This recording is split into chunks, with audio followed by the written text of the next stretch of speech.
Fresh Juice, sesaat lagi kita akan mendengarkan Fresh Juice Jumat 17 Mei 2024 bersama Ibu Erna Kusuma dari Tangerang. Selamat mendengarkan.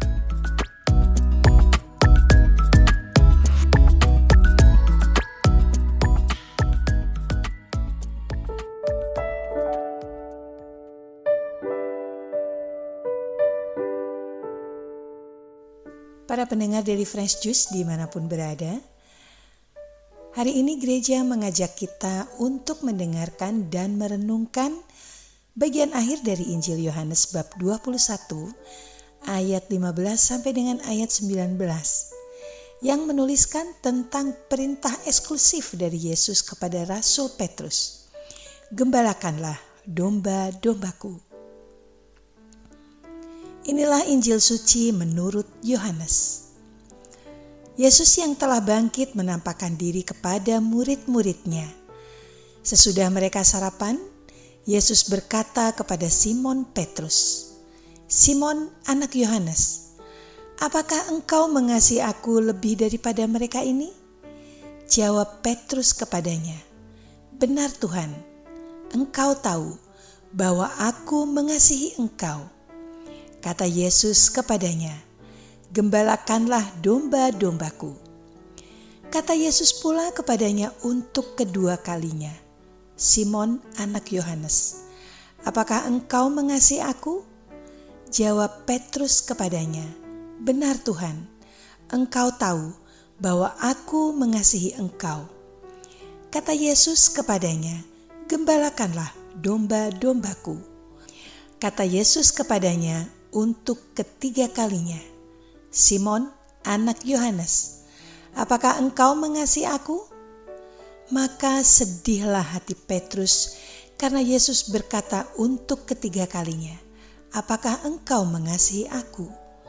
Dan ia berkata kepadanya, "Tuhan, engkau tahu segala sesuatu. Engkau tahu bahwa aku mengasihi engkau." Yesus berkata kepadanya, "Gembalakanlah domba-dombaku. Aku berkata kepadamu, sesungguhnya ketika masih muda, engkau sendiri mengikat pinggangmu dan engkau berjalan kemana saja kau kehendaki. Tetapi jika engkau sudah tua, engkau akan mengulurkan tanganmu dan orang lain akan mengikat engkau dan membawa engkau ke tempat yang tidak kau kehendaki." Hal ini dikatakan Yesus untuk menyatakan bagaimana Petrus akan mati dan memuliakan Allah. Sesudah mengatakan demikian, ia berkata kepada Petrus, "Ikutlah aku." Demikianlah sabda Tuhan.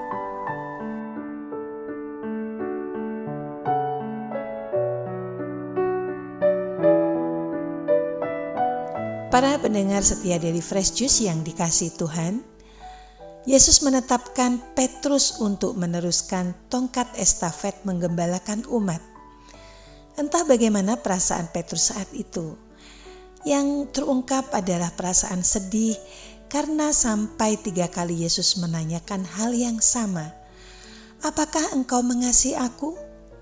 Seolah-olah Yesus tidak mempercayai dirinya. Wajar kalau Petrus meragukan apa yang didengarnya karena belum lama berselang ketika Yesus ditangkap sampai 3 kali Petrus menyangkal mengenal Yesus di saat orang-orang mempertanyakannya. Sangat mungkin Petrus diliputi penyesalan terhadap penyangkalan yang dilakukannya. Bisa saja Petrus menjadi trauma setiap kali mendengar ayam berkokok. Sebelumnya juga terjadi ketika Yesus menyampaikan untuk kali pertama tentang penderitaan yang akan dialami oleh Yesus. Petrus secara gegabah menegur Yesus dan berkata, "Tuhan, kiranya Allah menjauhkan hal itu. Hal itu sekali-kali tak akan menimpa engkau." Petrus lupa kalau Yesus adalah Tuhan yang tentu saja sangat berkuasa untuk menentukan sesuatu itu terjadi atau tidak, bukan dirinya yang berkuasa untuk menghindarkan Yesus dari penderitaan. Maka Yesus pun menegur Petrus dengan keras. "Enyahlah iblis, engkau suatu batu sandungan bagiku, sebab engkau bukan memikirkan apa yang dipikirkan Allah, melainkan apa yang dipikirkan manusia." Begitu pula terjadi di Taman Getsemani. Secara sembrono Petrus menebas telinga seorang hamba imam besar yang hendak menangkap Yesus.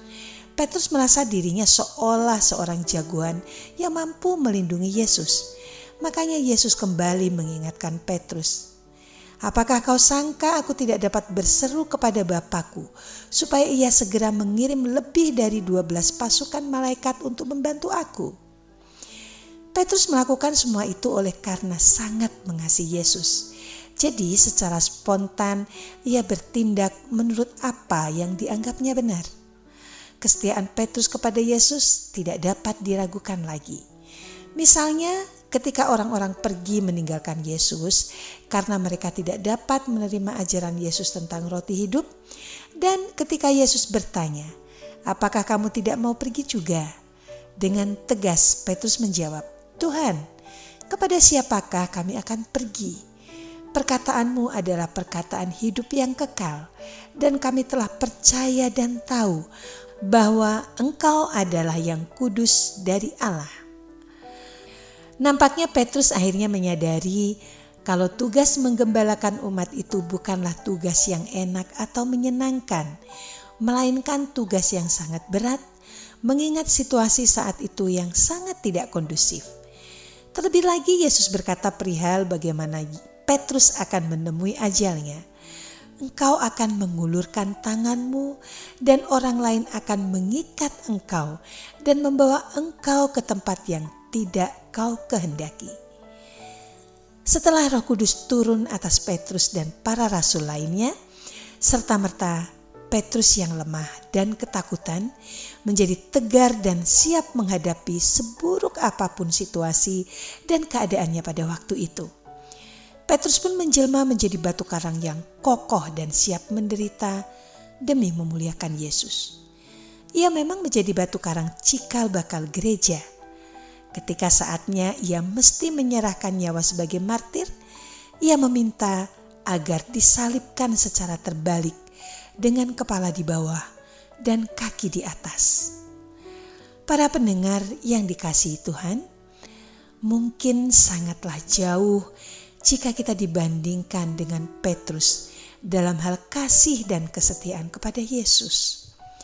Tetapi ada yang serupa dengan Petrus tentang kualitas dan intensitas relasi kasih di antara kita dan Yesus.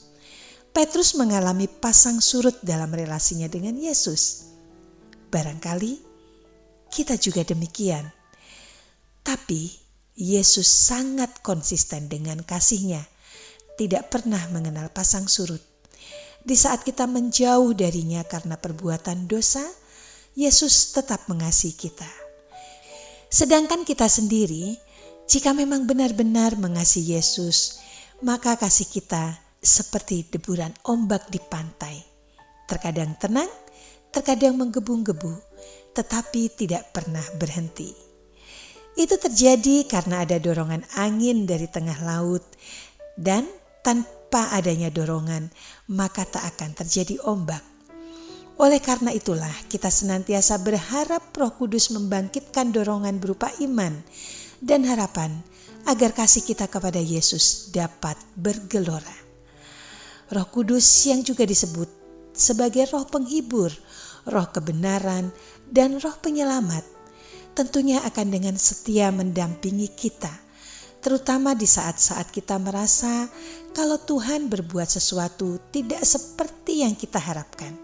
Ketika suatu peristiwa terjadi dan menjadikan kita kecewa karena merasa Tuhan membiarkan itu terjadi, atau ketika kita merasa tidak dipercaya, merasa ditinggalkan, atau merasa sedih karena Tuhan berbuat lain, seharusnya kita mau menyadari bahwa di balik semua itu, Tuhan telah mempunyai rencana yang lebih untuk kita. Seharusnya kita mau membuka hati agar dapat mengerti rencana Tuhan itu. Para pendengar Daily Fresh Juice yang terkasih, marilah sekarang kita berdoa bersama untuk menutup renungan kita pada hari ini. Dalam nama Bapa dan Putra dan Roh Kudus. Amin. Ya Allah Bapa yang bertahta di surga, sosok Rasul Petrus telah memberi kami pencerahan bahwa kami ini hanyalah manusia yang lemah, yang mudah terombang-ambing dalam mengasihi Putramu Yesus Kristus. Kami ingin mengasihi Engkau melebihi segala sesuatu ya Bapa. Maka mohon jagailah agar kami dapat konsisten dan stabil dalam iman kami, agar tak mudah terjatuh ke dalam dosa, perbuatan yang hanya membuat kami semakin jauh darimu. Jagailah agar pasang surut relasi kasih denganmu justru akan membuat kami semakin kuat dan semakin mengasihimu. Amin. Dalam nama Bapa dan Putra dan Roh Kudus. Amin. Terima kasih. Sampai jumpa bulan depan. Sahabat Fresh Juice, kita baru saja mendengarkan Fresh Juice Jumat 17 Mei 2024. Terima kasih kepada Ibu Erna Kusuma untuk renungannya pada hari ini. Sampai berjumpa kembali dalam Fresh Juice edisi selanjutnya. Tetap semangat, jaga kesehatan, dan salam Fresh Juice.